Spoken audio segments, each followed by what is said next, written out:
Орой минь Сүнсэн миний тасгалжуулалтанд яагаад орж ирсэн бэ? Би сүүлийн 7-8 жил нойр гудлын асуудалтай байсан. Тэгээд нойр гудлын асуудлаас гарахын тулд би нэлээ хувь хүний хөгжлийн болоод сэтгэл зүйч нарын сургалтанд хамрагдчихсан. За тэгээд сургалт аваад исэн боловч хангалттай сайн үр дүн өгөхгүй. Тэгээд Европ болон уламжилт ангаах ухааны нэлийн эмчилгээ юм хийлгсэн боловч бас төдийлөн сайн сайжрахгүй. Ерөнхийдөө бол нэг тийм дэглэмтэй дэглэм алдагдах юм бол буцаад нойр гудалтай орчдөг нэг тийм хүчтэн шиг амьдралтай яваад үндсэндээ бол бас жоохон залхалтын байдалд орсон гэсэн. Тэгээ явж байхдаа би уламжилтын эмч хүн надаа нойр гудлын асуудал чи ер нь бол сүнсний зорилго, сүнсний замналаараа явж чадахгүй байгаа хүний хүчин штэй гэсэн үгийг анхудаа сонссон. Тэгээд яг тэр үг надад айгу нэр миний сүнсний зорилго юу бэ? Би ер нь энэ хорвоод яах гэж төрсөн гэд би 33 наснда анх удаа яг тэр асуултыг өөрөөсөө асууж ирсэн. Тэгээд тэр асуулттайгаа дахин тулгарсан. Тэгээд дахиад бас нойр гудлын асуудлаас улбаатаагаар би сүнсний зорилго гэдэг тийм зүйл рүү холбогдож ирсэн.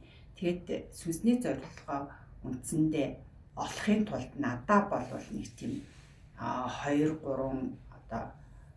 хинт гэж хэлэхүү тий 2-3 нэг тийм өөрөөсөө хайж олоод илрүүлсэн зүйл гэсэн. Тэр нь болохоор нэгт би бусдад туслах юм бол бусдад өгөх юм бол би өөрөө тэндээсээ аз жаргал мэдэрдэг гэдгийг ойлгосон байсан. Хоёрт нь болохоор би өөрийн сурсан мэдсэн тэр зүйлүүдийг бусдад хуваалцахдаа бас айгу баяр хөөртэй байдгийг ойлгосон. Тэгээ гуравт нь би өөрийгөө айгу тийм том зүрхтэй хүн гэж боддог. Боёо би бол нэг юм ямар ч хүнд ямар ч үед тусалж чадна да. Надаас хэн нэгэн тусламж гуйгаад ирэхэд би үгүй гэхгүйгээр гар сунгадаг. Ер нь өөрийгөө юу гэж хэлэх юм. Сайхан сэтгэлтэй гэж хэлэх юм уу? Тийм гэж боддог байсан. Тэгэд энэ зүйлүүд мэн явж сүнсний замналтай холбоотой ойлголтууд байсан юм шиг санагдчихж байгаа. Одоо харахад Та одоо ингээд сүнсний замнал руугаа гараад танд гарсан өөрчлөлт ямар үр дүнгууд байгаа вэ? За нөгөө нойр гудлын асуудлаа ямар ч ийсэн би өөрөө удирдах чаддаг болсон. Хүссэн үедээ би хангалттай эрчим энерги өөртөө хөрвүүлээд тэгээд унтаж чаддаг болсон.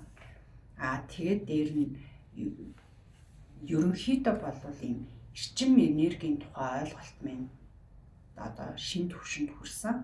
Би өөрийгөө эрчим энергиэр дүүргэж чаддаг болсон.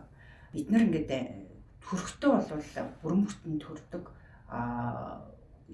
Хүүхэд байхад ямар нэгэн тийм фильтртэй, ямар нэгэн тийм бусадтай харьцахтай айдас байхгүйгээр харьцдаг байсан. Болвол одоо бид нар нэг хүмүүстэй харьцахтаа хүн сайхан ажиллаад ивэл яг яах гэж юм те намайг ашиглах гэж юм үнний цаа санаа юу байж гэх юм уу тэгж боддог. Хүн муухай ажиллаад байх юм бол энэ яас стресстэй хүн байж гэх юм уу тиймэрхүү юм өнгөц дүгнэлтүүд өгдөг болчихсон байна л да. Тэгвэл миний хувьд бол нөгөө эрчим энерги ойлголт шинэ төвшөнд хүрсэн. Тэгвэл юу вэ гэхээр өөрийгөө дотоодоос дүүргэхэд суралцаж байгаа. Тэр нь зөвхөн хүн өсөж төрсөн орчноос хүрээлэн байгаа орчноос бусад хүмүүсээс хамааралтай биш өөрийнхөө дотоодоос бүрэн дүүрэн гэдгийг мэдрэх тэр үйл явцад хүний эрчим энерги хамгийн өндөр байдаг гэж би хувьдаа ойлгосон. Сүүлийн үед хүмүүс сүнсний сэрэлт гэж айгүй их яриад байгаа. Тэгээд сүнсэн сэрцэн хүмүүсийн сургалтанд орж ирдэг юм уу? Эсвэл сүнсэн энэ сургалтанд орж ирээд сүнсээ сэрээд гэмүү? Та энэ тал дээр юу гэж бодож байна вэ? Би харахтаа бол бид нар төрөхдөө л сүнстэйгээ бүрэн бүтнээрээ төрдөм юм. Амьдралынхаа үйл явцад хүмүүс одоо эцэг их болоод хүрээлэн орчин тэгээ сургууль, багш нэг одоо дурдвал зөндөө олон шалтгааны улмаас хүн сүнсний агшилт гэдэг зүйл явагддаг байх нь.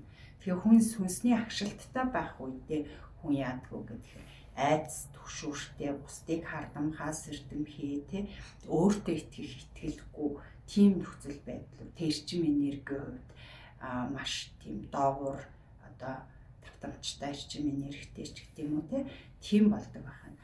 Гэтэл хүн өөрөө өөртөө ажиллаад тэгээд энэ сүнсний тасгалжуулалтын явцад ер нь бол хамгийн чухал зүйл нь хүн өөрөө өөртөө ажиллаж сурдаг. Өөрөө өөртөө ажиллаж сурна гэдэг нь хүн одоо өөрийнхөө сүдэртэй талтай ажиллаж тэгснээр хүн одоо өөрөө өөрийгөө хайрлах хайрын одоо хамгийн дээд хэлбэр гэж хэлж болох болоо өөрийгөө хүлээн зөвшөөрч сурдаг. Би чи ийм сул талтай, ийм алдаа эндэгдэлтэй, ийм хүн шүү дээ гэдгээ өөрөө хүлээн зөвшөөрөх. Тэгж хүлээн зөвшөөрч эхэлснээс ахгуулаад эргэн тойрны харилцаа болоод эрчим энергийн бүх асуудлууд цэцэрлэгдээд ирдэг гэсэн тийм ойлголттой байна. За баярлалаа. Дараагийн асуултаа асууя. Одоо энэ сургалтанд сууснараа ер нь танд ингээд хамгийн хүнд хэцүү мэдрэгжсэн мэдрэмж нь юу вэ?